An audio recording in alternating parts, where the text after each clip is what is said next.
काही काही मुलींना ना नवीन नवीन लग्न झालं ना बाहेरची ना अजिबात आठवण येत नाही. काहीच येत नाही. म्हणजे येते, थोडीशी आठवण येते. आता तुम्ही विचार कराल का आठवण येत नाही. तर का आठवण येत नाही म्हणलं तर एकतर नवरा आपला चांगला असेल, घरातले बाकीचे इतर व्यक्ती, प्लस सुखसुविधा, प्लस पाहिजेल ते सगळं भेटलं. म्हणजे कसं असतं, माहेरपेक्षाही सासरी सगळं सुखसुविधा, सगळं मनासारखं सगळं भेटलं, मग माहेरची आठवण कशाला येईल? हं? माहेरची आठवण नाही येणार.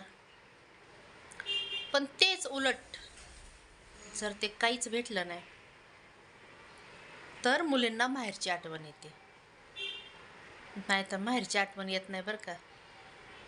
एवढं मात्र खरंय. आणि काळ्या दगडावरची रेग आहे. सगळं सुखसुविधा नवऱ्याच्या घरी भेटलं, नवरा प्रेम करणारा भेटलं, तर माहेरची आठवण नकभर पण येत नाही. बरोबर आहे का नाही?